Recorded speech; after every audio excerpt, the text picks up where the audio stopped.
Hello student, welcome back to your own channel Simplified Chemistry. So in this particular session we will discuss the NEET 2018 chemistry paper solution. Okay student, so quickly join the session and join the session fast. Still we are waiting for other students to join, then we will start our session. Okay. So in a previous session we have already solved the NEET 2019 paper. So today we are going to discuss with the concept NEET 2018 paper. Clear? Okay. So once again welcome all the students. So let us start our today's session. Now we are not waiting for anyone. Okay. So let's start with the first question. The first question is a mixture. First question is a mixture of 2.3 gram of formic acid and 4.5 gram of oxalic acid is treated with concentrated H2SO4. The evolved gaseous mixture is passed through KOH pellets. Weight in gram of the remaining product and STP will be. It means बच्चों इधर ये बताया गया है कि आपके पास formic acid, तो formic acid को क्या बोलते हैं? HCOOH को फॉर्मिक एसिड बोलते हैं. ऑक्जेलिक एसिड H2C2O4 हमें पता है. क्लियर? ऑक्जेलिक एसिड क्या होता है? H2C2O4. ये दोनों का मिक्सचर है, उसमें हम H2SO4 के साथ उसे ट्रीट करते हैं. तो उसमें से जो गैसियस मिक्सचर इवॉल्व होता है उसे KOH पैलेट में से पास करते हैं एंड बाकी जो मिक्सचर बचेगा उसका हमें वेट फाइंड करना है. तो अभी पहले रिएक्शन देखते हैं. चलो बच्चों, क्या होता है? HCOOH फॉर्मिक एसिड में जब आप H2SO4 डालोगे तो क्या मिलता है? तो आपको पता होना चाहिए CO प्लस H2O मिलता है. तो ये जो H2O है तो H2O एब्जॉर्ब हो जाता है बाय H2SO4. ये कौन एब्जॉर्ब कर लेता है? H2SO4 उसे एब्जॉर्ब कर लेता है. अभी मान लो इनिशियल मोल्स फाइंड करते हैं. इसके इनिशियल मोल्स अभी 2.3 ग्राम है. तो चलो, तो मोल इज इक्वल टू क्या होता है? Wait upon molecular mass. तो 2.3 अपॉन कार्बन 12 32 क्लियर 46. तो 2.3 डिवाइड बाय 46 इट मीन्स कितना आएगा? 23 2 तो 1/20 क्लियर. तो 1/20 इसका इनिशियल मोल 0, इसका initial mole 0. After the reaction clear, तो प्रोडक्ट बन जाएगा. आपको पता है ये भी 1/20 मिलेगा, ये भी 1/20, बैलेंस ही है इसलिए. क्लियर. तो ये मिलेगा 0. अभी इसमें से खास याद रखना, ये समझ में आ गया आपको? ठीक है. चलो दूसरा रिएक्शन लेते हैं H2C2O4 का. तो H2C2O4 को भी H2SO4 के प्रेजेंस में गर्म करेंगे. इट मीन्स एसिड के साथ रिएक्शन करेंगे तो ये होता है CO प्लस H2O. तो ये भी H2O एब्जॉर्ब कर लेता है. कौन? अपना H2SO4. अभी इसके भी मोल्स फाइंड करें H2C2O4 के. तो ये 4.5 ग्राम तो है ही. अभी डिवाइड बाय ऑक्जेलिक एसिड तो 1 to 2 24 एंड 64 90 क्लियर. तो ये भी क्या आएगा? 1/20 आएगा. ये 0 0 0 H2O का भी इधर लिख रहा हूँ. तो ये क्या मिलेगा? 1/20 1/20 1/20 0. इट मीन्स आप देख सकते हो कि KOH पैलेट्स जो है, खास याद रखना, तो evolve gaseous mixture is pass through KOH pellets. It means ये भी गैस एक मिला CO, एक CO2 मिलेगा. CO एंड CO2 मिल रहा है. ये भी गैसियस फॉर्म, ये भी gaseous form. Clear. It means अभी उसको ये जो मिक्सचर मिला CO और CO2 को, उसको हम KOH पैलेट्स में पास करते हैं. तो आपको पता होना चाहिए कि CO2 एब्जॉर्ब हो जाएगा KOH के अंदर. क्लियर. तो CO2 को एब्जॉर्ब कर लेगा KOH. तो बचेगा क्या बच्चों? तो बचेगा हमारे पास खाली कार्बन मोनोऑक्साइड बचेगा, CO बचेगा. क्लियर. तो पहले कितने मोल्स उसके फॉर्म होते हैं देख लेते हैं. तो 1/20 इधर हो रहे हैं, इधर भी 1/20. तो टोटल मोल कितने होंगे? 1/20 प्लस 1/20 कर दे, 1/10 मोल्स उसके मिल रहे हैं. हमें तो क्या फाइंड करना है? जो मिक्सचर बच रहा है, तो CO का मिक्सचर बच रहा है, उसका वेट फाइंड करना है. तो ये तो मिला मोल. तो mole is equal to weight upon molecular mass. तो मास इज इक्वल टू क्या आएगा बच्चों? Mole into molar mass. Clear. तो मोल कितने उसके? 1/10 एंड CO, तो उसका CO का मॉलिक्यूलर मास 16 प्लस 12 28. क्लियर. तो इट मीन्स आंसर क्या आएगा? 2.8 ग्राम. कितना मिलेगा 2.8 ग्राम। तो बच्चों ये क्वेश्चन आपको पूछ लिया है बेसिक कंसेप्ट ऑफ केमिस्ट्री में, क्लियर। बट इसमें ये जो टॉपिक है CO2 एब्जॉर्ब होता है KOH से, क्लियर, H2O को पानी एब्जॉर्ब, H2SO4 एब्जॉर्ब कर देता है। तो ये सब आपको याद होना चाहिए, तभी आप ये कर सकते हो। तो आप इसे थोड़ा ट्रिकी क्वेश्चन कंसीडर कर सकते हो। चलिए आइए नेक्स्ट क्वेश्चन देखते हैं। ओके, तो इसका आंसर पता चल गया, 2.8 आएगा। ओके, अभी ऐसा दिया है कि भाई nitration of aniline in strong acidic medium also gives meta nitroaniline because in spite of substituent nitro group always goes to only meta position कि भाई in electrophilic substitution reaction amino group is meta derivative. तो बच्चों पहले तो ये देख लेते हैं हम क्या करते हैं, स्ट्रॉन्ग एसिडिक मीडियम में एनिलीन का नाइट्रेशन करते हैं। तो ये रिएक्शन ऑलरेडी गिवन है, हमें पता होता है क्या होता है इधर, क्लियर। तो NH2 है, उसे एनिलीन कहते हैं। एंड अगर उसका H plus strong acidic medium लेके बराबर करेंगे तो पहले उसका क्या होता है, प्रोटोनेशन होता है, क्लियर। उसका क्या हो जाता है पहले, तो ये क्या होगा, H प्लस इधर अटैच हो जाएगा एंड बन जाएगा NH4 प्लस।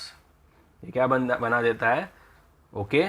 तो भाई in acidic medium aniline is protonated to form anilinium ion. ये एनिलीनियम आयन बनेगा, एनिलीनियम। एंड उसके बाद जाके NO2 प्लस के साथ नाइट्रोनियम आयन के साथ, तो अभी ये मेटा डायरेक्टिंग, क्लियर, ये भी मेटा डायरेक्टिंग है NH4 प्लस। तो इसके हिसाब से अभी ये कहाँ मिलेगा, NH3 प्लस हो जाएगा। सॉरी मैंने इधर NH3 लिखना पड़ेगा, मैंने 4 लिख दिया है, NH3 प्लस। एंड इधर क्या मिलेगा, NO2 मिलेगा, क्लियर, ओके। तो अभी इधर बताओ क्या हो रहा है। तो भाई इधर आंसर क्या आएगा अपना, in absence of substituent nitro group, नहीं, in acidic strong medium aniline is present in anilinium ion, yes. तो आप ये कह सकते हो कि भाई in strong acidic medium aniline is present in which ion, anilinium, NH3 plus benzene के ऊपर, ठीक है, ओके, समझ में आ गया। चलिए जाते हैं नेक्स्ट क्वेश्चन पे। Next question is very easy, which of the following oxide is most acidic in nature. मैंने बोला था ऑक्साइड वाला क्वेश्चन आने वाला है, क्लियर, ओके। तो MgO, BeO, BaO, CO, it mean सारे कौन से ग्रुप के हैं, सेकेंड ग्रुप के ऑक्साइड से। तो हमें पता है जैसे जैसे टॉप टू बॉटम जाते हैं तो पहले बेरिलियम आता है, मैग्नीशियम आता है, कैल्शियम आता है, स्ट्रोंशियम एंड बेरियम आता है, फिर रेडियम आता है। इधर 4 जो है वो मैंने लिखा है।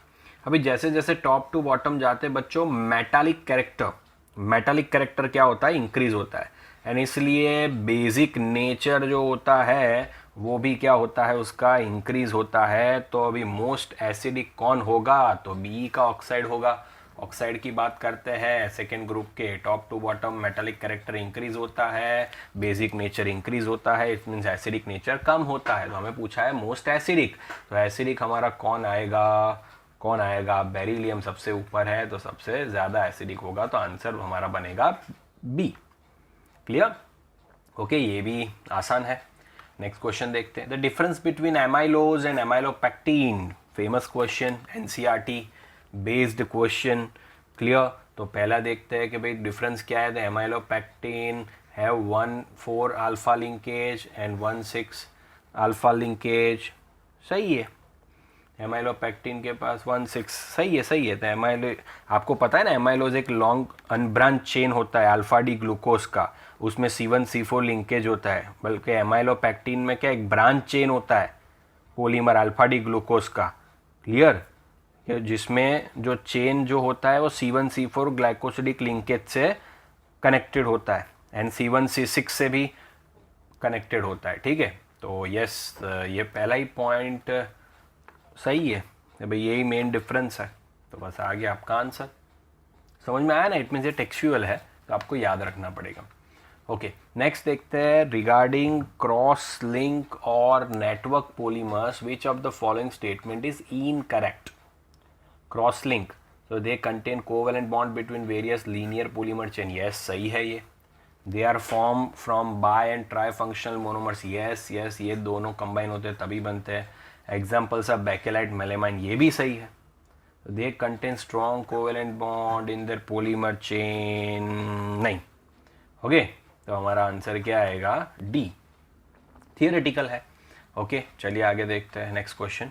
In the reaction the electrophile is involve. बच्चों भाई मैंने रिएक्शन तो लिखा नहीं, चलो लिख देते हैं आपके लिए रिएक्शन। इधर एक फिनॉल है, फिनॉल का रिएक्शन हम कर रहे हैं CHCl3 एंड NaOH के साथ। किसके साथ? CHCl3 एंड NaOH के साथ। एंड इधर हमें मिल रहा है इधर O माइनस Na+ एंड इधर आ रहा है CHO। इन शॉर्ट ये जो रिएक्शन है OH CHCl3 NaOH, हमने 12th चैप्टर में अल्कोहल फिनॉल ईथर में हमने ऑलरेडी देखा हुआ है। क्लियर, ऑलरेडी देखा हुआ है ये रिएक्शन। आप कोई कह सकता है कोलबेस मीट है कि रिमर्टीमान है। Clear, okay. तो इसमें बेसिकली होता क्या है, इसमें क्या पूछा है? तो इलेक्ट्रोफाइल इन्वॉल्व इज, इसमें इलेक्ट्रोफाइल कौन सा है? इलेक्ट्रोफाइल कौन सा है? क्लियर, तो इसमें होता क्या है बच्चों, CHCl3 जो है वो NaOH के साथ रिएक्ट करता है, या आप उसकी मैकेनिज्म पढ़े हो तभी आ सकता है। तो इधर क्या बनेगा? तो CCl3 एंड H2O। तो CCl3 क्या हो जाएगा? Minus n plus H2O। अभी Cl माइनस का क्या हो जाता है? इधर Cl माइनस का एलिमिनेशन हो जाता है, अल्फा एलिमिनेशन बोलते हैं, ठीक है। एंड हमें क्या मिलता है? CCl2 एंड क्लियर, तो CCl2 एंड वो हमारा क्या है? इलेक्ट्रोफाइल। CCl2 हमारा इलेक्ट्रोफाइल है। क्लियर, तो इधर क्या आएगा? CCl2 हमारा इलेक्ट्रोफाइल होगा। Is it clear? डाइक्लोरोकार्बिन कहते हैं जिसे, डाइक्लोरोकार्बिन। ओके, तो अब इलेक्ट्रोफाइल तो ये तो आ ही नहीं सकता, C के ऊपर नेगेटिव चार्ज है, ये CHO ये CHO। क्लियर, ओके, समझ में आया। और ये तो इधर आपको पूछा था कि भाई इलेक्ट्रोफाइल कौन सा इन्वॉल्व होता है पर्टिकुलर मैकेनिज्म, तो इसके लिए इसकी मैकेनिज्म पता होनी चाहिए तभी आप कर सकते हो, ठीक है। ओके, चले जाते हैं नेक्स्ट क्वेश्चन पे। Carboxylic acid have higher boiling points than aldehyde, ketones and even alcohol and comparable molecular mass. It is due to, तो आपको पता है क्या होता है कार्बोक्सिलिक एसिड में भाई? Due to the formation of intramolecular hydrogen bonding, formation of carboxylate ion more extensive. Actually आपको पता है वो डाइमर्स फॉर्म करते हैं, आपने पढ़ा होगा क्या फॉर्म करते हैं? डाइमर्स फॉर्म करते हैं, OH। क्लियर, इधर ऑक्सीजन पे नेगेटिव चार्ज, पॉजिटिव चार्ज, इधर नेगेटिव चार्ज। क्लियर, तो इधर भी HOCR एंड डबल बॉन्ड हो तो ये एक हाइड्रोजन बॉन्ड बनेगा, ये भी हाइड्रोजन बॉन्ड। तो ये कौन सा है? इंट्रा के इंटर है, तो इसे क्या कहते हैं? Inter molecular. दूसरे के साथ बना रहा है ना, अंदर अंदर नहीं बना रहा है, दूसरे के साथ। तो इंटर मॉलिक्यूलर हाइड्रोजन बॉन्डिंग होता है, उसको ब्रेक करने के लिए ज़्यादा एनर्जी लगती है, इसके लिए उसका बॉइलिंग पॉइंट क्या होता है? ज़्यादा होता है, ये हमें पता है। ओके, तो इट मीन्स आंसर आएगा formation of intermolecular hydrogen bonding. Okay, let's move towards the next question. इसमें ऐसा दिया है कंपाउंड A एक C8H18O है, is found to react with NaOI produced by reacting Y with NaOH. It means compound A हमारा जो है C8H18O, उसका मॉलिक्यूलर फॉर्मूला दिया गया है, वो is found to react with NaOI। Clear, वो किसके साथ रिएक्ट कर रहा है? NaOI and yields a yellow precipitate with characteristic smell. तो E एंड Y क्या होगा? And produce by reacting Y and NaOH। Clear, NaOI किससे प्रोड्यूस हुआ है? Y का NaOH के साथ रिएक्शन करके। ओके, तो आपको कुछ याद आ रहा है हेलो अल्किन हेलो एरिन का? चलो मैं आपको ऑप्शन दे दूं, तो फिर सोचो तब तक क्या आंसर आएगा। ओके, मैं ऑप्शन लिखूं तब तक सोच सकते हो आप। ओके,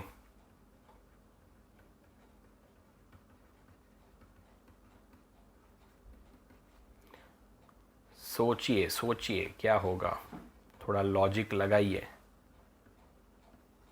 मोस्टली ऑर्गेनिक में ही सबको प्रॉब्लम होता है कि सर क्या करें, नहीं पता चलता।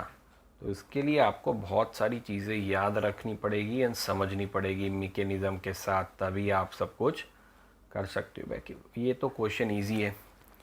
ओके, तो अभी इसमें क्या होगा, अभी देखो C8H18O, पहले सब में देख लो C8 ही है।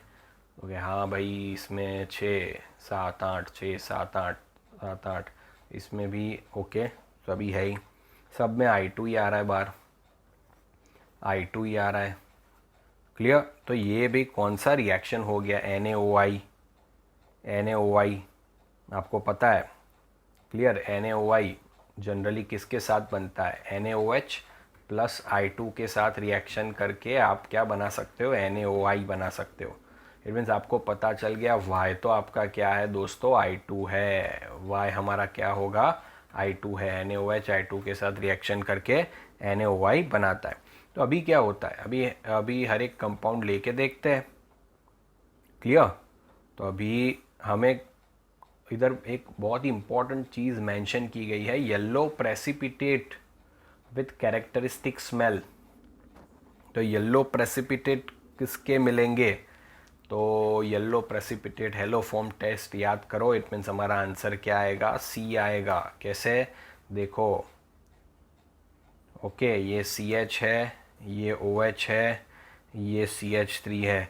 अभी उसका NaOI के साथ रिएक्शन करते हैं हम, तो हमें पता है क्या होगा, इधर C डबल बॉन्ड O हो जाएगा एंड ONa हो जाएगा, O minus Na plus, and उसके साथ क्या मिलेगा, CHI3। ये रिएक्शन हमें पता है, CHI3 के क्या मिलते हैं, येलो प्रेसिपिटेट मिलते हैं। क्या मिलते हैं, येलो PPT।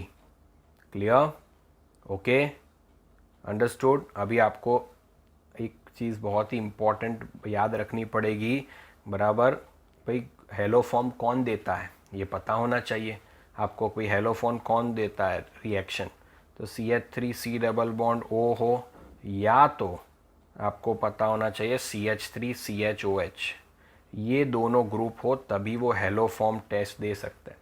तो इधर आप देख सकते हैं CH3CHOH वाला ग्रुप खाली C में है। ओके, इधर भी नहीं है, इधर भी नहीं है, इधर भी नहीं है। इसके लिए हमारा ऑप्शन C करेक्ट है। तो याद रखना, ये मैंने एक इम्पॉर्टेंट बात बता दी, CH3CHOH एंड CH3CO ये ही खाली हेलोफॉर्म टेस्ट देते हैं। क्लियर, ओके, चलिए समझ में आ गया आपको। नेक्स्ट क्वेश्चन देखते हैं। The correct difference between first and second order reaction is, भाई first and second order reaction में डिफरेंस क्या है, the rate of first order reaction does not depend on the reactant concentration, the rate of second order reaction does depend on नहीं नहीं नहीं नहीं नहीं नहीं, ये तो डिफरेंस नहीं है दोनों का, वो तो डिपेंड तो करता ही है। आपको पता है कि भाई रेट इज़ इक्वल टू क्या होता है, K इंटू कौन, अभी फर्स्ट ऑर्डर है या तो सेकेंड ऑर्डर है, तो कॉन्सेंट्रेशन पे तो डिपेंड करेगा ही, ये तो गलत पॉइंट है। सेकेंड क्या लिया, the half life of a first order reaction does not depend on A0 and the half life of a second order reaction does depend on A0। तो आपको पता है क्या होता है, T1/2 A0 1 minus N, directly proportional 1 minus, अभी first order है तो T1/2 A0 1 minus 1 0, it means वो तो इंडिपेंडेंट हो गया, ये पॉइंट तो सही है। बट अगर इधर 2 रख दे, 1 माइनस 2 तो -1, तो इधर क्या मिलेगा, T1/2 A0 raise to -1, it means ये तो डिपेंड करेगा, इन्वर्सली प्रोपोर्शनल हो गया सेकेंड ऑर्डर के लिए। यस, तो ये पॉइंट करेक्ट है कि भाई वो फर्स्ट ऑर्डर नहीं डिपेंड करता है, सेकेंड ऑर्डर डिपेंड करता है।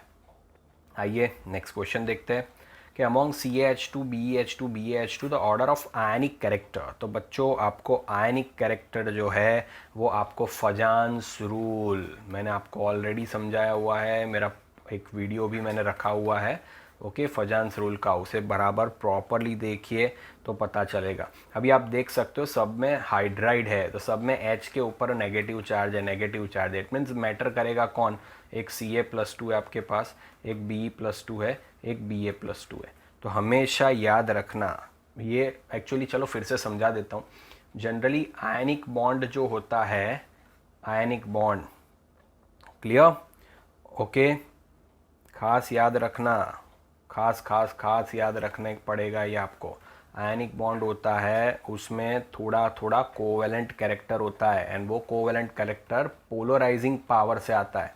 इट मीन्स मान लो एक पॉजिटिव चार्ज इधर है, एक नेगेटिव चार्ज इधर है, आपको पता है नेगेटिव चार्ज साइज में बड़े होते हैं, तो ये क्या होगा, नेगेटिव चार्ज थोड़ा इसकी साइड घूमेगा, इट मीन्स ये ऐसा हो जाएगा। Clear, negative charge positive charge से, इट मीन्स ये कुछ शेयरिंग जैसा कर रहा है, उसे उसका कोवेलेंट नेचर कहते हैं। हमें आयनिक कैरेक्टर फाइंड करना है, खास याद रखना, ठीक है। तो इधर तो उसका क्या करते हैं, कोवेलेंट नेचर कहते हैं। अभी वो positive ion as well as negative ion पर डिपेंड करता है, बट इधर तो नेगेटिव आयन सेम है, तो पॉजिटिव आयन पे ही डिपेंड करेगा। आपको पता है जितना पॉजिटिव आयन का साइज छोटा होगा उतनी चार्ज डेंसिटी उसकी ज़्यादा होगी, उतनी उसकी चार्ज डेंसिटी क्या होगी, क्लियर, समझ में आया। तो उसकी चार्ज डेंसिटी बहुत ज़्यादा भी। अभी ये क्या अरेंज करके देखो, beryllium, magnesium, calcium, strontium, barium, top to bottom size बढ़ेगा तो बेरिलियम का सबसे कम, इट मीन्स बेरिलियम की चार्ज डेंसिटी सबसे ज़्यादा होगी, इट मीन्स उसमें कोवेलेंट कैरेक्टर सबसे ज़्यादा होगा, इट मीन्स आयनिक कैरेक्टर कम होगा। क्लियर, तो लीस्ट आयनिक कैरेक्टर किसका होगा, BH2 का होगा। फिर आप कह सकते हो क्या आएगा, CaH2 होगा एंड फिर आएगा BH2। हाईएस्ट आयनिक कैरेक्टर BH2 का होगा। इट मीन्स हमारा ऑप्शन क्या बैठ रहा है, फर्स्ट बैठ रहा है, तो इसलिए हमारा, तो ये फजान्स रूल आप देख लेना बराबर। PNGC भी आ सकता है, स्यूडो नोबल गैस इलेक्ट्रॉनिक, ये मैंने पूरा मेरे चैनल पे वीडियो है, देख लेना, आपको सब कुछ डिटेल में समझ में आ जाएगा। ओके चलिए अभी नेक्स्ट क्वेश्चन देखते हैं। नेक्स्ट क्वेश्चन में कुछ डिटेल्स मैं यहाँ पे लिख रहा हूँ, वो ध्यान रखना। 1.82 वोल्ट है ये है 1.5 वोल्ट, ये है 1.595 वोल्ट एंड ये है 1.0625 वोल्ट। ये क्वेश्चन मेरे हिसाब से बहुत मज़ेदार है कि consider the change in oxidation state of bromine corresponding to the different EMF values as shown in the diagram below। ये BrO4 माइनस को BrO3 में कन्वर्ट करने के लिए 1.82 वोल्ट लगता है, BrO3 माइनस को इसमें करने के लिए 1.5 वोल्ट लगता है, इसको इसमें 1.595 वोल्ट लगता है एंड ये 1.0625 वोल्ट लगता है। तो हमें क्या फाइंड करना है, the species undergoing disproportionation is, इसमें से किसका डिसप्रपोर्शनेशन हो रहा है बच्चों, तो वो कैसे पता लगाएंगे डिसप्रपोर्शनेशन।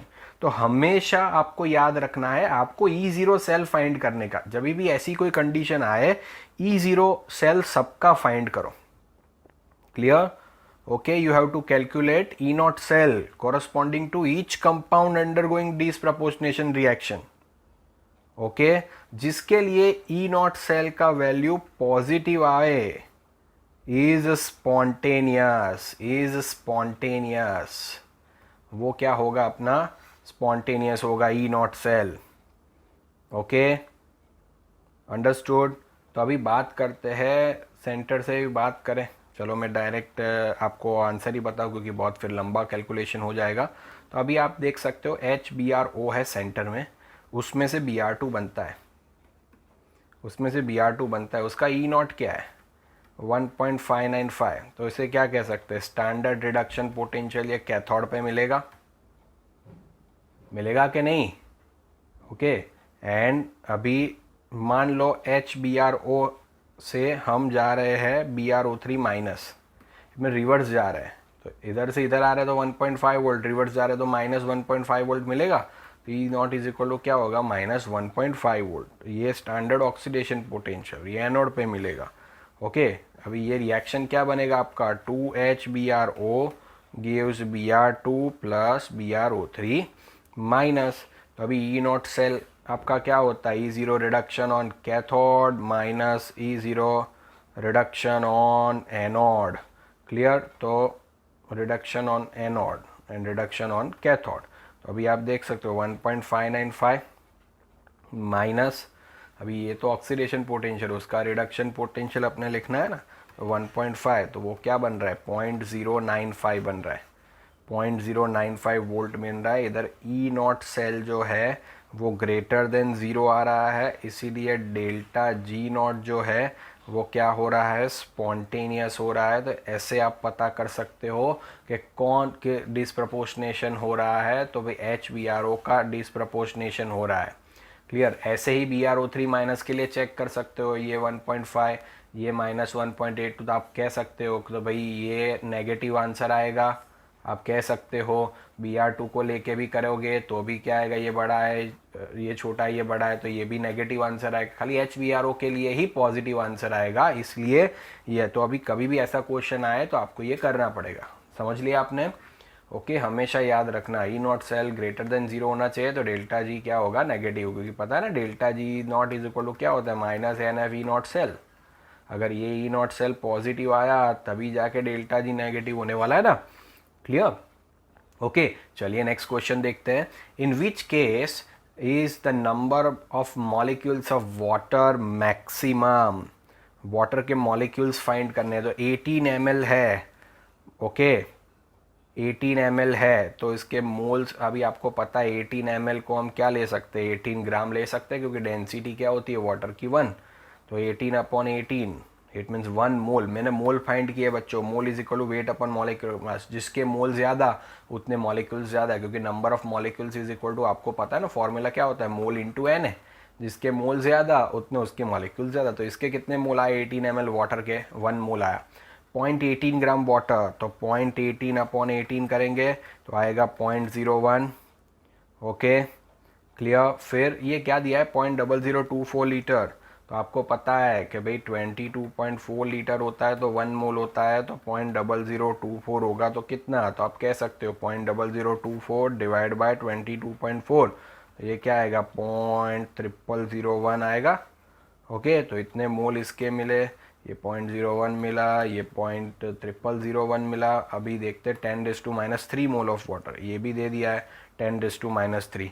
क्लियर? हमें क्या फाइंड करना है कि सबसे मैक्सिमम, तो अभी देख सकते हो 1 ही सबसे ज़्यादा है, 0.01। ओके, फिर 0.0001 10⁻³, समझ में आ गया? तो आंसर क्या आएगा, 1। मैक्सिमम पूछा है, सबसे ज़्यादा, तो इसके होंगे मॉलिक्यूल्स। नेक्स्ट क्वेश्चन देखते हैं। ओके, चलिए, कि भाई magnesium reacts with an element to form an ionic compound. Magnesium एक आयनिक कंपाउंड बना रहा है एलिमेंट एक्स के साथ रिएक्ट करके। If the ground state electronic configuration of x is 1s2 2s2 2p3, then the simplest formula is, अभी simple है, ground state की इलेक्ट्रॉनिक कन्फिगुरेशन मीन्स नाइट्रोजन 7 होता है, तो क्या होता है 1s2 2s2 2p3, तो नाइट्रोजन एक है, और एक क्या होता है Mg। आपको पता है Mg हमेशा कौन से फॉर्म में रहता है, +2, ऑलवेज +2। क्लियर? एंड ये फॉर्म में क्या होगा भाई, नाइट्रोजन को ऑक्टेट कंप्लीट करने के लिए क्या चाहिए, उसका ऑक्टेट में क्या है 2 and 5, और 3 इलेक्ट्रॉन चाहिए, तो उसकी टेंडेंसी क्या होती है 3 इलेक्ट्रॉन गेन करने की, तो n-3 होता है। क्लियर? तो अगर आप क्रॉस मल्टीप्लीकेशन करो इधर तो क्या बनेगा, Mg3n2।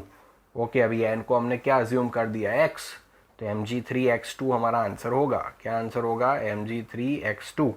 क्लियर? तो वो हमारा कौन सा आंसर है, डी। बहुत ही आसान क्वेश्चन, बहुत ही इजी क्वेश्चन है ये। ठीक है, चलिए नेक्स्ट क्वेश्चन देखते हैं कि iron exhibits, iron means Fe exhibits BCC arrangement at room temperature, FCC। Okay, Fe का BCC अरेंजमेंट है, above 900 degree Celsius it transform to FCC। 900 degree Celsius के ऊपर FCC बन जाता है। The ratio of density of iron at room temperature to that at 900 degree Celsius assuming molar mass and atomic radius of iron remains constant with temperature. तो हमें दोनों का ratio लेना है। मैं ऑप्शन आपको प्रॉपरली लिख के दे दूँ, आपको खुद ट्राई करना हो तो कर सकते हो। ओके, 4√3 3√2, वीडियो पॉज करके आप कर सकते हो अगर ट्राई करना हो तो। ओके, एंड ये 1/2। तो अभी आपको पता है BCC के लिए क्या होता है, तो BCC के लिए 4r is equal to √3a होता है। Okay, it means a is equal to क्या बनेगा, 4r/√3। FCC के लिए क्या होता है कि भाई 4r is equal to √2a होता है, हमें पता ही है। a इज इक्वल टू क्या बनेगा, 4r/√2 बनेगा। ओके, अभी density of BCC upon density of FCC का रेशियो लेना है। तो डेंसिटी हमें पता है Z इंटू एम वाला फॉर्मूला हमारा, ठीक है, Z into m upon Na into a³। तो इसके लिए भी करना पड़ेगा Z into m upon Na into a³। तो अभी क्या क्या जाएगा, आप सिंपल उड़ा दो, Na तो उड़ जाएगा। ओके, Z नहीं उड़ेगा। अभी BCC के लिए Z क्या होता है 2, अभी जैसे है वैसे ही रखो, फिर बाद में उड़ाएंगे m है, फिर इधर Na है, अभी ए क्या है इधर, तो ए है 4r/√3 का क्या होगा, क्यूब होगा, अपॉन 4 आएगा क्योंकि FCC में 4 होते हैं, तो 4 × m and upon Na into क्या आएगा 4r/√2, तो 4r/√2 का क्यूब आएगा। अभी आपको कैलकुलेशन करना है, Na उड़ाओ, mm उड़ाओ, 2 तो इधर क्या आ जाएगा, 2 आ जाएगा, ये नीचे आ जाएगा, ये ऊपर चला जाएगा, जाएगा ना, ओके ना। तो 4r/√2 का क्यूब ऊपर चला जाएगा, अपॉन 4r/√3 का क्यूब नीचे आ जाएगा, इंटू उसके साथ क्या आएगा, 2 होगा। अगर इसको आगे सॉल्व करोगे तो आपको मिलेगा 3/4√3/2, क्या मिलेगा, 3/4 √3/2, क्लियर। तो ये हो गया हमारा सी ऑप्शन, क्लियर। सॉल्व करना पड़ेगा तभी जाके आपको पता चलेगा, इज इट क्लियर, ओके। तो सॉल्व करना पड़ेगा, ओके। ये भी एक अच्छा क्वेश्चन था। सो चलिए नेक्स्ट क्वेश्चन देखते हैं। कंपेयर टू 2019 2018 थोड़ा ट्रिकी है, okay. Which one is wrong statement, wrong statement, इधर मैं एक चीज़ भूल गया हूँ, इधर लिखा है नाइट्रोजन की electronic configuration 2px1 2py1 2pz1, इधर ऐसा किया एक डाउनवर्ड एरो, एंड 2s में 2 इलेक्ट्रॉन है, क्या रॉन्ग स्टेटमेंट दिया है, ओके। तो अब इधर ही सिंपली डायरेक्टली पता चल गया कि भाई ये तो भाई रूल का वायोलेशन हो गया, ओके। पहले सारे पैरेलल अरेंज होंगे, फिर एंटी पैरेलल अरेंज होंगे, तो भाई ये तो रूल का वायोलेशन हो गया। इट मीन्स हमारा ऑप्शन क्या आएगा, 3, इसमें कुछ ज़्यादा सोचने की ज़रूरत ही नहीं है, ओके। हम आराम से कह सकते हैं, तो भाई हमारा आंसर आएगा गलत, क्या है, सी। एक बार देखते हैं, total orbital angular momentum of electron in s orbital is equal to 0, सही है क्योंकि L 0 आता है ना, एंगुलर मोमेंटम पूछा है, ओके। तो L इज इक्वल टू 0, तो S होता है ना, N orbital is designated by 3 quantum number while an electron in an atom is designated by 4 quantum number, सही है। S आता है ना उसके लिए, इलेक्ट्रॉन के लिए spin quantum number, okay. The value of m for dz² is 0, पता है आपको, dx² - y² dz² पता है ना, तो उसके हिसाब से वो 0 आता है, वो भी सही। इट मीन्स ये ही क्वेश्चन गलत है, सी। तो आपको याद रखना पड़ता, आता ही है इन शॉर्ट, ठीक है। चलिए नेक्स्ट क्वेश्चन देखते हैं। आपको दे दिया है Cn + Cn - NOCn, सबका आपको हाईएस्ट बॉन्ड ऑर्डर फाइंड करना है। तो मैंने ऑलरेडी आगे बताया हुआ है, पहले सब लिख लो, चलो अभी सबके अंदर टोटल इलेक्ट्रॉन फाइंड करके बता दो। इसमें 6 + 7 एंड -1, तो 12 इलेक्ट्रॉन है इसके पास। Cn- के पास कितने होंगे, 14 होंगे। NO के पास कितने होंगे, 15 होंगे ना। Cn के पास कितने होंगे, 13। आपको पता है 14 पे क्या होता है, 3 होता है। 13 पे क्या होता है, 2.5 होता है। 12 पे क्या होता है, 2 होता है, क्लियर। एंड 15 पे भी क्या होता है, 15 पे 2.5 होता है, ठीक है। 15 पे 2.5। तो अभी हाईएस्ट आपको कौन सा दिख रहा है, तो हाईएस्ट आपको कौन सा दिख रहा है, तो 3rd दिख रहा है, okay. And that is Cn-। तो Cn- अपना ऑप्शन कौन सा है, बी अपना Cn-। नेक्स्ट क्वेश्चन देखते हैं। Which of the following statement is not true for halogens, halogen के लिए कौन सा जो है सॉल्यूशन, कौन सा जो स्टेटमेंट है वो सही नहीं है, ओके। तो अभी देखो, all form monobasic oxo acids, ये तो सारे बनाते हैं, HOCl HOBr, बराबर। तो वो तो सारे ऑक्सी एसिड्स बनाते हैं halogen. All are oxidizing agent, yes oxidizing है क्योंकि उनका ऑक्सीडेशन सही है, ये भी clear, okay. All but fluorine show positive oxidation state, नहीं। ऑल बट फ्लोरीन शो, नहीं, फ्लोरीन तो ऑलवेज नेगेटिव -1 होता है ना, okay. All but fluorine show positive oxidation state, no. Fluorine का क्या होता है, -1 होता है। Chlorine has highest electron gain enthalpy, ये भी सही है, नॉट ट्रू। तो ये सी ऑप्शन गलत है, ठीक है। अंडरस्टूड। फ्लोरीन का ऑलवेज ऑक्सीडेशन स्टेट क्या होगा, -1 होता है, पता होना चाहिए। ओके चले बात करते हैं 18 नंबर की। Which one of the following is unable to form MF63 minus ion. Okay तो वो गैलियम, एल्यूमिनियम, बोरॉन, इंडियम, तो कौन नहीं बना पाएगा? बहुत ही आसान है, MF63 माइनस, इट मीन्स आप देख सकते हो टोटल कितने इलेक्ट्रॉन्स अकोमुलेट करने पड़ेंगे, 9 इलेक्ट्रॉन। तो अभी कोई भी बात करते हैं तो बोरॉन नहीं बना पाएगा, क्यों? क्योंकि बोरॉन का atomic number 5 belongs to second period. तो 1s2, 2s2, 2p1, इसके पास तो d ऑर्बिटल नहीं है, थर्ड पीरियड वाले सबके पास है, तो वो सारे बना सकते हैं, ये नहीं बना सकता है because it does not have vacant d orbital. Clear? तो answer will be our B. Okay, let's go towards the next one. In the structure of ClF3, the number of lone pairs of electrons on central atom Cl, तो अपना formula है बच्चों, tension मत लो। पहले कितने valence electron है Cl के? 7। इसके भी कितने हैं? 7, 7 3 21, तो क्या आया? 28। किससे डिवाइड करेंगे? 8, 8 3 24, रिमाइंडर कितनी बची? 4, 4 डिवाइड बाई 2 2, तो 3 + 2 क्या आया? 5। इट मीन्स 5 आया आंसर। अभी इधर कितने अदर एलिमेंट रहते हैं? 3, तो आप कह सकते हो 3 बॉन्डिंग पेयर हो गई एंड 2 क्या हो गया? लोन पेयर हो गया। कोई स्ट्रक्चर ड्रॉ करने की ज़रूरत नहीं है, तो आंसर क्या आएगा? 2। समझ में आया ना? ये अपना रूल है हाइब्रिडाइजेशन फाइंड करने का। जिसको भी नहीं पता, जो चैनल पे नए हैं, वो हाइब्रिडाइजेशन का भी एक वीडियो रखा हुआ है, वो फिर से देख लोगे तो आपको पता चल जाएगा। हाइब्रिडाइजेशन का एक सारी ट्रिक्स उसमें बता के रखी है मैंने, ठीक है? ये बहुत ही बढ़िया वाला टेक्निक है अगर आप उसे फॉलो कर रहे हो तो। क्लियर?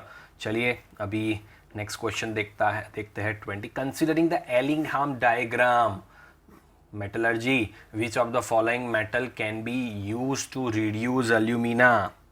ओके बोलिए तो क्या आएगा? क्या आएगा? चलो 2 मिनट सोचने का टाइम देता हूँ। एलिंगहाम डायग्राम, हमें इतना पता है कि जिसकी डेल्टा जी की वैल्यू है माइनस होगी, जितनी डेल्टा जी की वैल्यू, हमेशा ध्यान रखना, वो जितना ज़्यादा होगा माइनस डेल्टा जी का वैल्यू बराबर, वो दूसरे सारे मेटल को रिड्यूस कर सकता है। उसके ऑक्साइड को, मेटल ऑक्साइड को क्या कर सकता है? रिड्यूस कर सकता है। ठीक है, खास याद रखना। ओके, जिसके डेल्टा जी वैल्यू क्या है? कम है। इट मीन्स जिसकी माइनस डेल्टा जी की वैल्यू, जिसकी डेल्टा जी की वैल्यू ज़्यादा है इधर, तो वो जिसकी कम है उसके मेटल ऑक्साइड को रिड्यूस कर सकता है। ओके, तो हमने देखा है कि भाई वो सीरीज़ वो याद रखना पड़ेगा आपको याद रखने के बिना। एम जी आपको देखा, वो सबसे नीचे आता है ना, तो उसकी माइनस डेल्टा जी की वैल्यू क्या होती है? सबसे ज़्यादा होती है। तो वो उसको जो है एल्यूमिना, इट मीन्स एल्यूमिनियम, बाकी तो ये सब उसके ऊपर आता है, तो उसको क्या कर सकता है? रिड्यूस कर सकता है। इसलिए आंसर क्या आएगा? M G. बट ये कंसेप्ट मेरा याद रखना तो आपको बहुत आसानी होगी। ओके चलिए next question. The correct order of atomic radii in group 13 element is. Exceptional case हमें पता है एल्यूमिनियम की क्या होती है? गैलियम से ज़्यादा होती है। ये हमने ऑलरेडी डिटेल में पढ़ा हुआ है, अभी तो आपको याद रखना है। तो अभी aluminium, gallium, generally boron, aluminium, gallium, indium, thallium, मैंने आपको बोला हुआ था 13 ग्रुप एंड 14 ग्रुप की सारी एटॉमिक रेडियाई, आयनाइजेशन एनर्जी, वो सब याद रखना। एक आध क्वेश्चन तो उससे बनेगा ही बनेगा।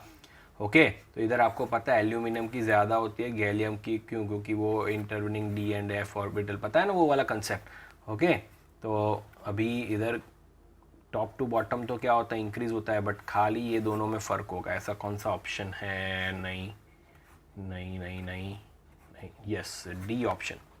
ओके, तो आप कह सकते हो बोरॉन, गैलियम, फिर एल्यूमिनियम, फिर इंडियम एंड फिर थैलियम। क्लियर? सारे कंसेप्ट आपको याद होने चाहिए, तभी आपके मार्क्स आएंगे। ओके चलिए next. The correct order of n compounds in its decreasing order of oxidation state is decreasing order, तो इधर एन का HNO3 में क्या है 5 है, 3 2 6 5, ये क्या होगा +2, ये 0 होगा NH4 प्लस, तो NH4 प्लस में N का क्या होता है +4 -4 +3, तो 5 2 0, हाँ तो यही 5 2 0 -3 डिसेंडिंग ऑर्डर में ही दिया है, डिक्रीजिंग ऑर्डर में दिया है, सही है, ये हो गया। इधर क्या होगा 5 होगा, 2 होगा, -3 होगा, 0 होगा। इट मीन समझ में आ गया ना, ऑक्सीडेशन नंबर आपको खाली फाइंड करना है, लिखना है इधर। ओके चलिए next question, on which of the following properties does coagulating power of an ion depend. आपको पता है हार्डी एंड शुल्स का रोल क्या था, the coagulating power of an ion depend on both magnitude and sign of the charge of the ions, magnitude and sign of the charge the ions, हमें पता है, clear, वो solve देखा था ना। Okay Hardy and Schulze rule. Okay चलिए अभी देखते हैं, ये भी एक इम्पॉर्टेंट क्वेश्चन कंसीडर कर सकते हैं।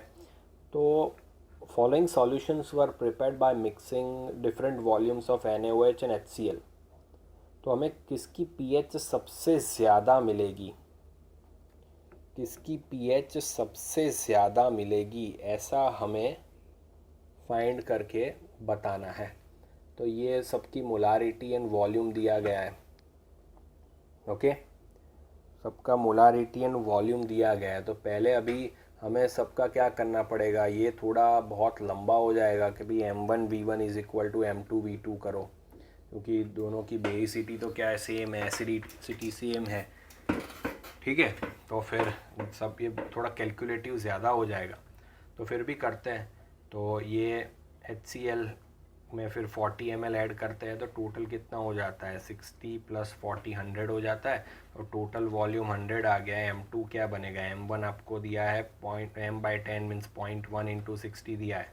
तो अभी देखो क्या करते हैं, देख लेना बच्चों ध्यान से।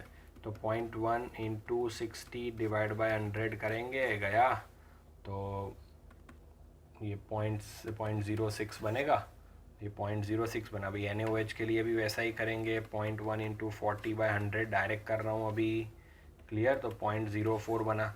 अभी 0.06 H+ आ रहे हैं एंड OH- कितने आ रहे हैं, तो 0.04 आ रहे हैं। तो भाई ये तो 0.02 H+ बचेंगे, H+ का कॉन्सेंट्रेशन कितना बचेगा, ये 0.04 OH- के साथ रिएक्ट कर देगा, तो 0.02 H+ बचे।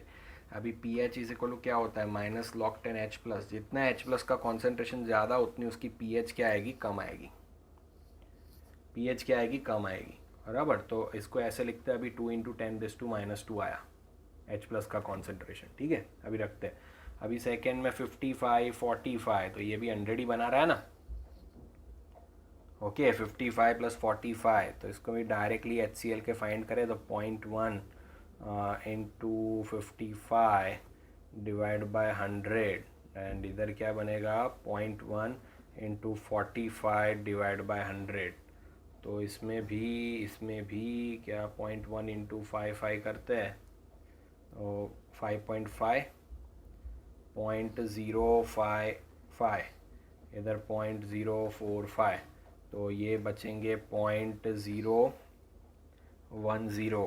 0.010, इट मीन्स 1 2, तो 1 × 10⁻², तो pH आया 2, इसका तो pH आएगा 2, इसका तो फिर नहीं, हमें तो किसका 1 आएगा वो देखना है। तो चलिए इसका भी 75 25, तो इसके लिए भी करते हैं, M/5 है, पर इधर खास ध्यान रखना 1.2 1/5, क्लियर। तो आप देख सकते हो 0.2 × 75/100, इधर आप करोगे 0.2 × 25/100, क्लियर, ओके। तो ये आप सॉल्व करोगे, यस यस यस मिल गया ना, ओके। तो इसमें आपको क्या मिलेगा, 0.1 × 10⁻⁻1, तो जो भी ये पावर आगे चला जाएगा, यस, तो pH 1 तो C में मिलेगा बच्चों, C में, ओके। C वाला कौन सा ऑप्शन है, D, तो भाई C में ये pH क्या मिलेगा, 1 मिलेगा। कैलकुलेशन करोगे आपको सब कुछ पता चल जाएगा, 1/10.1 बराबर है 0.1 समझ में आ गया ना कैसे? ओके तो आपको ऐसे करना पड़ेगा। डन। चलिए तो let's go for the next question and next question is 25. The solubility of BaSO4 in water is given, that is 2.42 into 10⁻³ gram per liter. It is given, solubility is given to you of BaSO4. Clear? The value of solubility product क्या होगा? तो अभी simple है बच्चों, कुछ करने की ज़रूरत नहीं है। BaSO4 क्या करेंगे, Ba+2 प्लस SO4 2 माइनस, इसका भी S इसका भी S। अभी KSP इसके लिए कैसे लिखते हैं, concentration of Ba+2 into concentration of SO4 2 minus, S into S is equal to S square. तो KSP is equal to what, S square. Solubility is given to you, solubility is given to you, that is what, now here it is given for BaSO4 in water. Okay, the solubility product is given or solubility is given? Okay, done. It is given in gram per liter, student. So here solubility is not given in the molar unit, it is given in the gram per liter. So first of all we have to convert it into the, this is very important question, 2.42 into 10⁻³ gram per liter. We have to convert it into mole per liter. So weight upon molecular mass, 233 is given to you. So divide by 233. So if you do that, you will get 1.038 into 10⁻⁻5 mole per liter molar. So now this is the solubility in molarity. So now 1.038 into 10⁻⁻5 square. If you will put the direct this value, your answer will be wrong, student. Clear? Understood? You have to see the unit carefully. This is also important question. I am finding this paper quite very interesting, very interesting. Clear? Now 26 question. Given van der Waals constant of NH3, H2, CO2 are respectively 4.17, 0.244, 1.36. Clear? Okay. And 3.59, which इधर O2 नहीं लिखा है उन लोगों ने. Okay O2 नहीं लिखा है, O2 रह गया है, ठीक है. तो 3.59 है उसका. तो विच one of the following is most easily liquefied. तो अभी हमें ये स्टेट्स ऑफ मैटर का कंसेप्ट याद रखना पड़ेगा कि जो क्रिटिकल टेम्परेचर होता है मेरे बच्चों, okay, critical temperature van der Waals constant के डायरेक्टली प्रोपोर्शनल होता है. ए वान डेर वाल्स कांस्टेंट ए होता है, ठीक है. तो जितना मैक्सिमम ए का वैल्यू होगा उतना उसका क्रिटिकल टेम्परेचर क्या होगा, ज़्यादा, एंड उतना उसका ईजीएस्ट क्या हो जाएगा, ईजीएस्ट क्या हो जाएगा, लिक्विफेक्शन हो जाएगा. क्लियर? क्या हो जाएगा, ईजीएस्ट लिक्विफेक्शन. इट मीन्स जितना क्रिटिकल टेम्परेचर ज़्यादा उतना उसका ईजीएस्ट लिक्विफेक्शन होता है. तो वो डायरेक्टली डिपेंड करता है कांस्टेंट पे. कांस्टेंट किसका सबसे ज़्यादा है, इधर कौन सी वैल्यू, 4.17 NH3. NH3 सबसे पहले लिक्विफाइड हो जाएगा most easily, in short most easily liquefied हो जाएगा, ठीक है. चलिए देखते हैं next question. The compound A on treatment with Na gives B. उसका Na के साथ रिएक्शन करते हैं तो B मिलता है. And with PCl5 give C. अगर उसका ही PCl5 के साथ रिएक्शन करे तो C मिलता है. And B and C together react करते हैं तो give diethyl ether, C2H5O C2H5. Clear? तो A B C क्या होंगे. अभी इसको इधर से पकड़ो, डाइथाइल ईथर बनाता है. तो ईथर कहाँ से बनेगा, तो एक आपके पास क्या होना चाहिए, ईथर के लिए सोडियम सॉल्ट होना चाहिए. तो क्या हम ऐसे लिख सकते हैं, C2H5ONa होगा, O minus Na plus, and इधर क्या लिखे C की फॉर्म में, C2H5Cl या Br कुछ भी लिख दे. ओके, तो ये Cl और ये Na निकल जाएगा तो ये मिलेगा. यस और नो? अभी तो एक अजम्पशन कर रहा है. ओके, तो अभी मुझे बताओ कि C2H5ONa है, वो किसका Na के साथ रिएक्शन करने से बनेगा. तो मैं कह सकता हूँ C2H5OH का. पता है ना, ये तो सिंपल. तो H को सब्स्टिट्यूट करके Na आ जाएगा, ये तो हमें पता है. अभी PCl5 का रिएक्शन करके क्या मिलेगा, C2H5OH का। तो हमें पता है ये प्रिपरेशन ऑफ हेलोजन में था, PCl5 के साथ रिएक्शन करेंगे तो POCl3 निकल रहा था बच्चों, HCl and C2H5Cl ये बन रहा था। तो यस ये बन रहा ही है C2H5Cl एंड ये भी C2H5 और ये दोनों, यस वेरी गुड, आ गया बच्चों आंसर। ओके तो फिर हमारा आंसर क्या बनेगा, तो C2H5OH, फिर C2H5ONA and C2H5Cl। Spontaneous thinking होना चाहिए, प्रैक्टिस होना चाहिए, तभी ही आप कर सकते हो मेरे दोस्तों। ओके हाइड्रोकार्बन ए, एक हाइड्रोकार्बन है A, reacts with bromine by substitution to form an alkyl bromide, तो RBr बनाता है। चलो तो अल्केन हाइड्रोकार्बन तो R ही ले लेते हैं, अल्काइल ब्रोमाइड बनाया तो। Okay which by Woods reaction converted to gaseous hydrocarbon containing less than 4 atoms, less than 4 atoms. तो अभी आपको पता है, तो इधर क्या होगा, वुड्स करेंगे तो RR होगा, तो ये लेस देन 4 एटम है और गैसियस। आपको पता है कि अल्केन कोई भी 4 से लेस होगा तभी गैसियस फॉर्म में होता है। तो इधर ऑप्शन क्या क्या दिया है, CH triple bond CH, CH2 double bond CH2, CH3 and CH4। तो इन शॉर्ट ये तो पता चल गया कि सब्स्टिट्यूशन हो रहा है, तो ये एडिशन वालों का तो कुछ काम नहीं है, ये तो एडिशन रिएक्शन देंगे, तो ये दोनों में से एक होगा। अभी ये देखते हैं, तो पहले क्या होगा, CH3 CH2Br होगा एंड उसका ही CH3 CH2Br के साथ रिएक्शन करें तो 4 वुड्स रिएक्शन आपको पता है ना अभी, वो तो CH3 CH2 CH2 CH3 मिलेगा तो ब्यूटेन मिलेगा, हमें तो लेस देन 4 कार्बन मिल रहा है, तो हमारा आंसर श्योर हो गया CH4। तो CH4 के साथ रिएक्शन करेंगे क्या मिलेगा, CH3Br, अनदर CH3Br के साथ रिएक्शन करेंगे तो CH3 इथेन गैस मिलेगा। क्लियर, तो आंसर आएगा अपना D। डन। ओके चलिए नेक्स्ट क्वेश्चन भी ऑर्गेनिक से है। ये द कंपाउंड है C7H8 undergoes the following reactions. तो मैं आपको रिएक्शन लिख के देता हूँ, C7H8 3Cl2 और गर्म करते हैं इसको तो A बनता है। अभी A का रिएक्शन करते हैं Br2 Fe के प्रेजेंस में एंड तो B मिलता है एंड B का ZnHCl के साथ रिएक्शन करते हैं C। पॉज करके आप सोच सकते हो, पॉज करके आप सोच सकते हो। C7H8, तो पहले तो जो भी आपको दिया है उसका फॉर्मूला बना दो, मेटा ब्रोमो टॉल्यूइन। तो मेटा ब्रोमो, मेटा पे ब्रोमो है एंड इधर क्या है, टॉल्यूइन। पहले तो देख लो कि C7H8 बनता है कि नहीं बनता है, वही हमें देखना है। ऑर्थो ब्रोमो टॉल्यूइन, तो ये तो फिर ऑर्थो पे Br होगा एंड इधर CH3 होगा, ऑर्थो ब्रोमो टॉल्यूइन।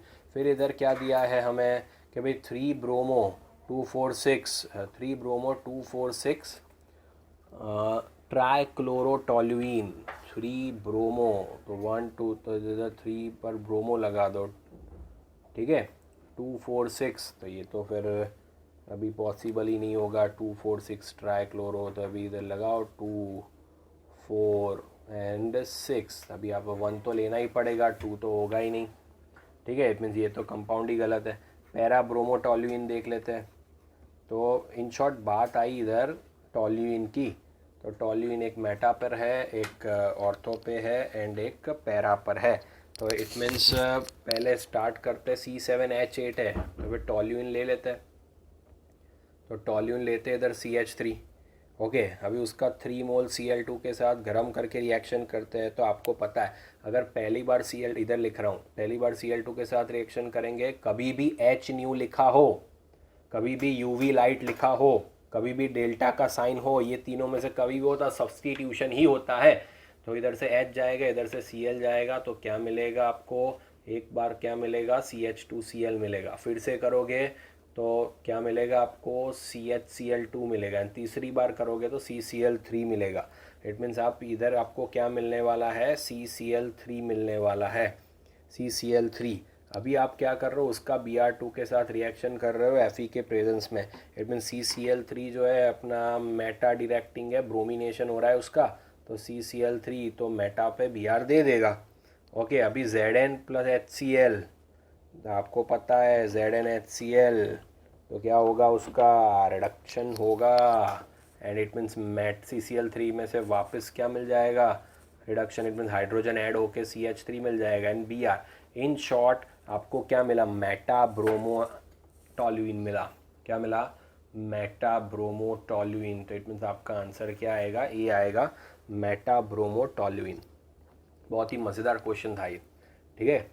ओके, चलिए देखते हैं next question. Which oxide of nitrogen is not common pollutant introduced into the atmosphere both due to the natural and human activity? N2O5, NO2, N2O, NO।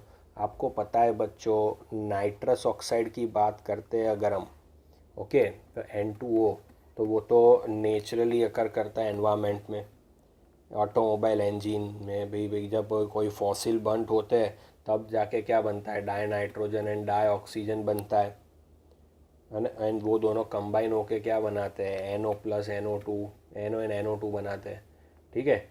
In short आप कह सकते हैं, clear. तो वो क्या होगा, अपना आंसर क्या होगा? तो आप सिंपल कह सकते हो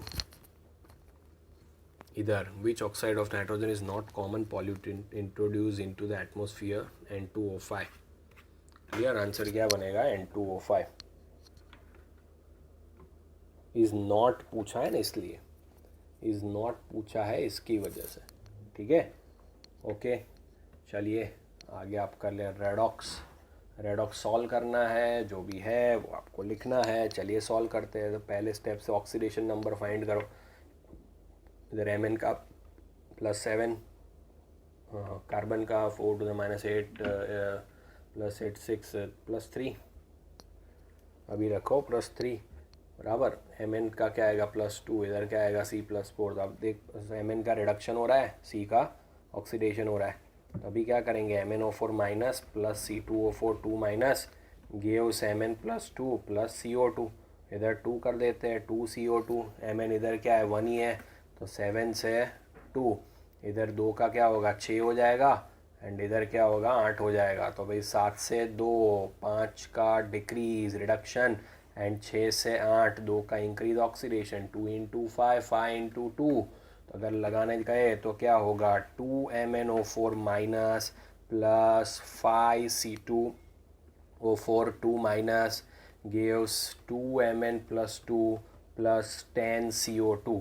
क्लियर। अभी देखेंगे कि भाई सारे एलिमेंट बैलेंस, अभी चार्ज देखेंगे, -2 -10, तो -12 है लेफ्ट साइड, राइट साइड पे +4 है। कितने साइड कितने H+ ऐड करेंगे? तो +16 H+ ऐड कर दूँ इधर, क्लियर। तो 16 H+, तो इधर हो जाएगा 4 4 हो गया।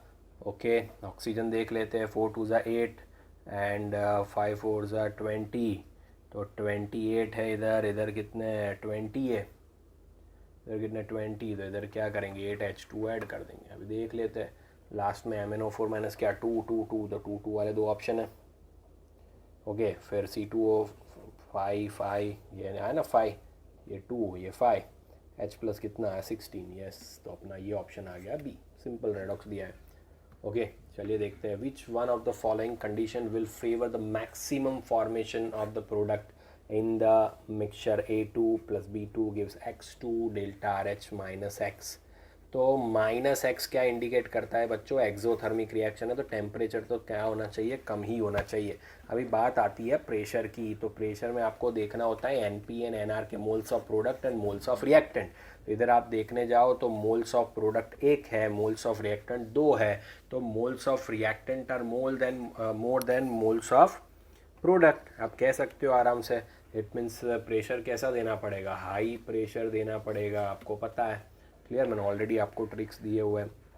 तो low temperature and high pressure, ये हमारा आंसर होगा। हमेशा याद रखना, अगर NP < NR आता है तो हाई प्रेशर लगाना पड़ेगा, एंड NP < NR आता है तो लो प्रेशर लगाओ, एंड NP = NR है तो भाई प्रेशर का कोई इफेक्ट होगा नहीं, ये हमें पता है, क्लियर। ओके, क्योंकि डेल्टा NG क्या आ रहा है? नेगेटिव। समझ में आ गया? तो इतना याद रखना। ओके, चलिए नेक्स्ट क्वेश्चन। द को correction factor A to the ideal gas equation corresponds to. Okay, तो अभी हमने देखा भाई वान डेर वाल्स कांस्टेंट जो होता है वो डायरेक्टली फोर्स ऑफ अट्रैक्शन के डायरेक्टली प्रोपोर्शनल है। अभी हमने A आगे में ही देखा कि वो क्या होगा? A तो फोर्स ऑफ अट्रैक्शन के डायरेक्टली प्रोपोर्शनल होगा। तो डेंसिटी नहीं, वॉल्यूम नहीं, तो फोर्स ऑफ अट्रैक्शन यस, तो फोर्स ऑफ अट्रैक्शन के डायरेक्टली प्रोपोर्शनल होता है वैन डर वाल्स कांस्टेंट ए। अभी देखा ना हमने। ओके चलिए नेक्स्ट क्वेश्चन। तो when initial concentration of the reactant is double the half life period of zero order reaction is. तो T1/2 क्या रिलेशन होता है, ए नॉट 1 माइनस एन, ज़ीरो ऑर्डर रिएक्शन। तो ज़ीरो ऑर्डर रिएक्शन के लिए तो डायरेक्टली प्रोपोर्शनल ही होना चाहिए, 1 माइनस ज़ीरो तो 1 ही होता है, तो वह डायरेक्टली प्रोपोर्शनल है। अगर आप कॉन्सेंट्रेशन डबल करते हो तो हाफ लाइफ पीरियड भी क्या हो जाएगा, डबल हो जाएगा। तो ये आया अपना बी आंसर। चलिए देखते हैं next question. The bond dissociation energy of x2 y2 and xy are in the ratio 1 0.5 1। delta H formation for the xy is minus 200 kilojoule. Okay, the bond dissociation energy of x2 will be क्या होगा। तो मान लेते हैं x2 y2 and xy की जो bond energy है उसको x किलो जूल पर मोल कंसीडर कर देते हैं, x किलो जूल पर मोल। ठीक है, ये किसकी, x2 की x ले लेते हैं, फिर y2 की 0.5 है ना, तो उसको क्या ले लेते हैं 0.5 x किलो जूल पर मोल ले लेते हैं, ये y2 की। ठीक है, ये x2 की ले ली हमने। अभी क्या दूसरा क्या बचा है xy, तो xy का भी क्या ले लेते हैं x किलो जूल पर मोल ले लेते हैं। तो अभी रिएक्शन अगर करें हम तो x2 plus y2 gives xy, तो ये तो हाफ ऑफ लगेंगे, half x2 plus half y2 xy। Clear, yes और नो। एंड उसके लिए डेल्टा एच आपको दिया गया है वो है 200 किलो जूल पर मोल, 200 किलो जूल पर मोल दिया है। ओके, तो माइनस 200। तो अभी इसके लिए हम देखें डेल्टा एच फाइंड करें तो delta H is equal to क्या आएगा, x bond energy of reactant minus bond energy of product. Reactant minus product आएगा क्योंकि बॉन्ड एनर्जी की बात कर रहे हैं हम। क्लियर, तो ये क्या बनेगा minus 200 is equal to reactant, it means x2 की एंड y2 की। तो 1/2 इंटू बॉन्ड एनर्जी x2 की कितनी अज्यूम की थी हमने, x प्लस 1/2 इंटू क्या अज्यूम किया था 0.5x। ओके बच्चों, आपको पता होना चाहिए बॉन्ड एनर्जी है इसलिए रिएक्टेंट माइनस प्रोडक्ट किया। हाँ, तो ये बहुत ही इंपॉर्टेंट वाला पोर्शन मैंने थर्मो में समझाया था आपको। क्लियर, तो ये जो है, तो अगर आप इसे सॉल्व करते हो तो आपको x2 जाके मिलने वाला है 800, इट मीन्स x आपको क्या मिलने वाला है 800 किलो जूल पर मोल मिलने वाला है। सो द x2 का x ही है, यस x2 को हमने x अज्यूम किया ना, तो वो मिला 800, तो इट मीन्स आंसर आएगा हमारा सी। ये भी एक अच्छे क्वेश्चन में इसे कंसीडर कर सकते हैं। ओके क्लियर, चलिए नेक्स्ट क्वेश्चन देखते हैं। इसमें PQR फाइंड करने में रिएक्शन आपको देता हूँ, तो वो है CH3 CH2 CH2 Cl। इधर दिया है एनहाइड्रस ElCl3। रिएजेंट बहुत काम करेगा। P मिलता है, पहला उसका O2 के साथ रिएक्शन करते हैं, फिर H3O प्लस एंड गर्म करते हैं, तो Q प्लस R मिलता है। ओके, तो PQR क्या होगा, तो PQR क्या होगा, तो आपको पहले ही पता है, पहले से ही पता है आपको क्या होगा। चलो मैं बता देता हूँ, CH3 CH2 CH2 Cl जो है वो क्या होगा ElCl3 के साथ रिएक्शन होगा। तो ये भाई साहब Cl को लेके चले जाएंगे, क्या मिलेगा CH3 CH2 CH2 plus and AlCl4 minus मिलेगा। ओके, तो ये मिलेगा। अभी आप क्या करते हो, H माइनस शिफ्ट करते हो। क्लियर, तो फिर ये इधर H प्लस दोगे आप, तो ये इधर साइड में चला जाएगा, तो क्या मिलेगा CH3 CH3 प्लस। आपको पता होना चाहिए ये H माइनस शिफ्ट वाला किस्सा, नहीं तो फिर गेम ओवर। ओके क्लियर, तो अभी क्या होगा, इसमें से इसका बेंजीन के साथ रिएक्शन करोगे आप इसका। अभी ये जो है CH3 CH2 Cl का ElCl3 के साथ रिएक्शन किया तो ये बना, एंड अभी उसका बेंजीन के साथ रिएक्शन करो पता है, तो बेंजीन के ऊपर क्या बन जाएगा, तो बेंजीन के ऊपर इधर क्या बनेगा CH, इधर भी क्या बनेगा CH3 तो इसे क्या कहते हैं क्यूमीन कहते हैं। इसे क्या कहते हैं, क्यूमीन मिला, तो ये तो मिल गया। अब इसका O2 के साथ रिएक्शन करते हैं, तो ये तो आपका वो NCERT का आ गया पूरा क्यूमीन प्रोसेस। तो C को CH3 इधर रखता हूँ, ये भी CH3, पैरोक्साइड बनेगा दोस्तों, COOH नहीं है, ये पैरोक्साइड लिंकेज है, बहुत बार क्यूमीन हाइड्रोपैरोक्साइड। एंड अगर उसका H3O plus it means acid, अगर हम करते हैं तो आपको पता है CH3CO CH3 निकल के आपको क्या मिलेगा, तो आपको क्या मिलेगा, फिनॉल मिलेगा एंड प्लस CH3CO CH3 मिलेगा। ओके, तो आपका P क्या बनेगा बच्चों, तो P बनेगा क्यूमीन, ये P बनेगा। ओके, Q क्या मिलेगा आपको, फिनॉल, एंड R आपका होगा एसीटोन। बच्चों समझ में आया, CH3CH2Cl AlCl3, तो ये रिएक्शन होता है। क्लियर, ओके, अंडरस्टूड, पता होना चाहिए। अभी नेक्स्ट क्वेश्चन देखते हैं। Which of the following compound can forms zwitter ion. तो जनरली हमें पता है वीटर आयन में क्या होता है, तो दो पॉजिटिव चार्ज भी होता है, नेगेटिव चार्ज भी होता है। मोस्टली कौन बनाता है, एमिनो एसिड्स बनाता है। इसमें से एमिनो एसिड कौन है, एनिलीन नहीं, एसिटिनिलाइट, यस ग्लाइसिन, तो ग्लाइसिन बनाएगा, सिंपल बात है। ओके, ग्लाइसिन का स्ट्रक्चर तो आपको पता है ना, CH है, इधर क्या है NH2 है, इधर क्या है COOH, तो ये CO माइनस NH3 प्लस, तो ये दोनों बने ना इसमें अंदर, तो ये वीटर आयन फॉर्म करेगा। चलिए देखते हैं next question. The type of isomerism shown by complex COCl2En twice. तो अब इसका कोऑर्डिनेशन नंबर फाइंड करो यार, हाइब्रिडाइजेशन भी पता चल जाएगा। सॉरी, हमें क्या आइसोमरिज्म पता चलना है। Okay, no problem. Cl2 and En twice, तो आपको पता है सिंपल वन कि भाई En जो है वो किलेटिंग लिगेंड है, तो En ऐसे ऐसे, इधर तो CO है ही। ओके, देख En इधर आ सकता है, Cl ऊपर, Cl इधर, तो ये तो फिर क्या बनाएगा, ज्योमेट्रिकल आइसोमरिज्म ही बना पाएगा, क्योंकि कोऑर्डिनेशन नहीं बनेगा, आयनाइजेशन नहीं बनेगा, लिंकेज नहीं बनेगा, तो बचा क्या, ज्योमेट्रिकल। इट मीन्स ये C इज एन ट्रांस, तो ये बना ट्रांस, एंड दोनों एक ही साइड बने, जैसे En इधर, दूसरा En इधर, एंड Cl, तो उसे क्या कहेंगे, सीस कहेंगे। ओके, तो ज्योमेट्रिकल आइसोमरिज्म बना पाएंगे। ओके, आपको अगर ऐसा लगा तो आप पॉज करके फिर बाद में देखिए, अपना आंसर खुद लिखिए, फिर चेक करिए, तो ज़्यादा बेटर रहेगा। Okay, which of the following ions exhibit DD transition and paramagnetic as well. Okay, तो 4 ऑप्शन दिए हैं, सबके अंदर पहले मेटल आयन का ऑक्सीडेशन नंबर फाइंड कर देते हैं। इधर Cr+6 फॉर्म में है, 4 2 8 6, हाँ ये Cr कौन से फॉर्म में है, ये भी +6 फॉर्म में, Mn+7 फॉर्म में, एंड ये Mn+6 फॉर्म में। ठीक है, तो ये Cr6, तो ये डायामैग्नेटिक हो गया, क्योंकि Cr क्या होता है 24, Ar4s1 3d5, तो ये गया, Ar ही बचा, तो ये भी डायामैग्नेटिक, ये भी diamagnetic.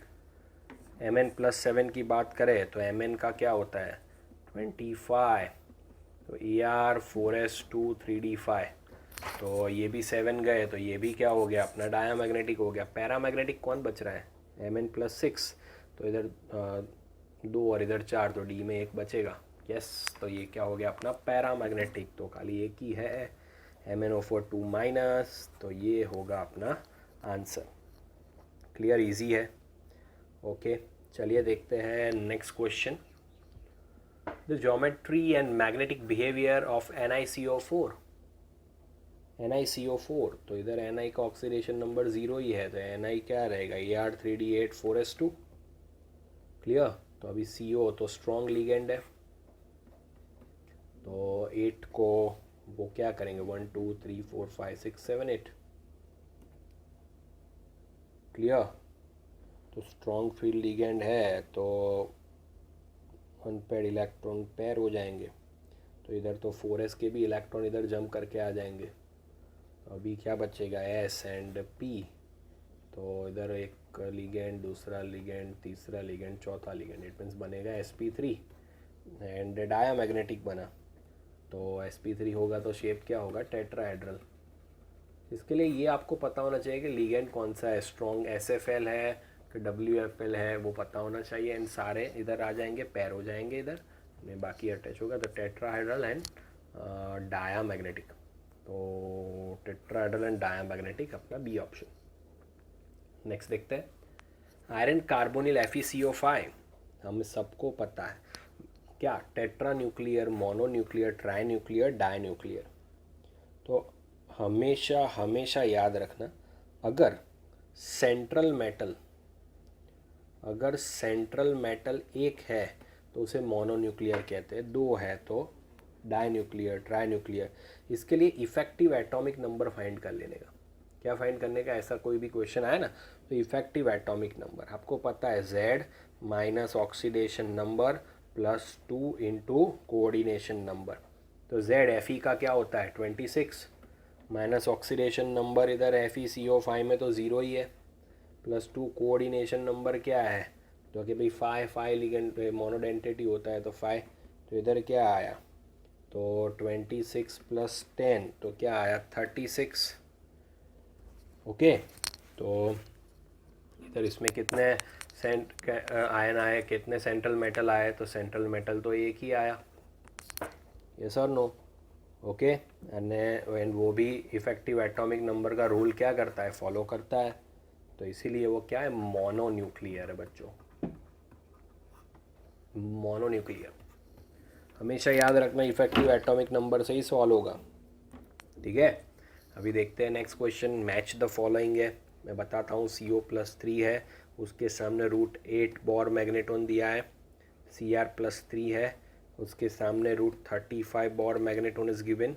Another one is Fe+3 and its Bohr magneton is given √3 Bohr magneton.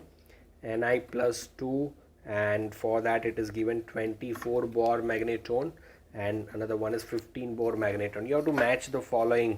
It means magnetic momentum you have to find out. So CO+3. So let us start with the CO's electronic configuration. 27, so 4s2 3d7, and 3 electrons are going, so 2 and 1, so 3d6. So 3d6, so 1 2 3 4, so 1 2 3 4 5 and 6, so unpaired electrons are 4.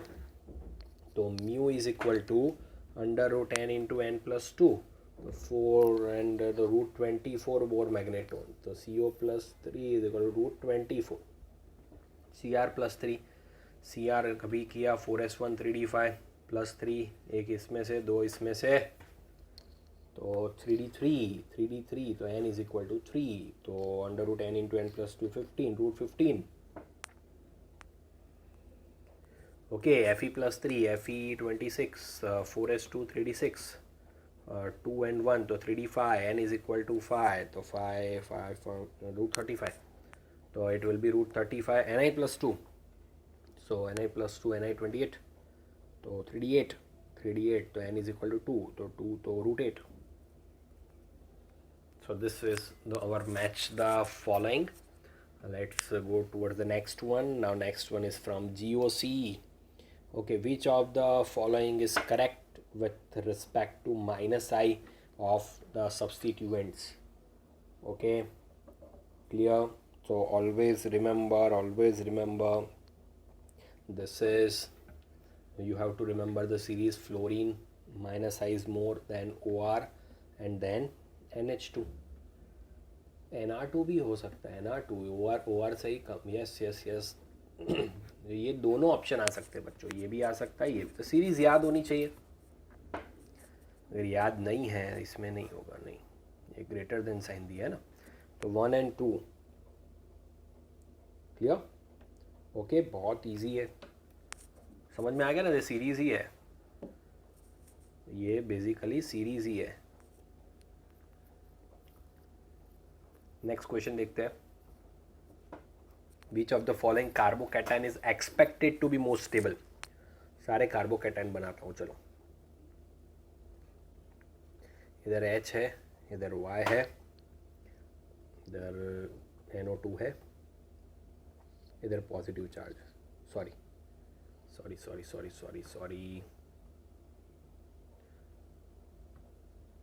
Okay, तो ये उसका arrangement ऐसा है, इधर positive charge है। तो इसके लिए भी आपको कार्बोकैटायन का स्टेबिलिटी एंड मोस्ट इम्पॉर्टेंट बच्चों, मैंने बहुत बार आपको बताया हुआ, GOC जब भी करना हो आपको, तो आपको बेसिक चीज़ें 11th स्टैंडर्ड की बेसिक चीज़ें पता होनी चाहिए, क्योंकि नीट में आपको पता है 11th स्टैंडर्ड का 60% पोर्शन आने ही वाला है, तो 12th कम होगा एंड ये ज़्यादा होगा।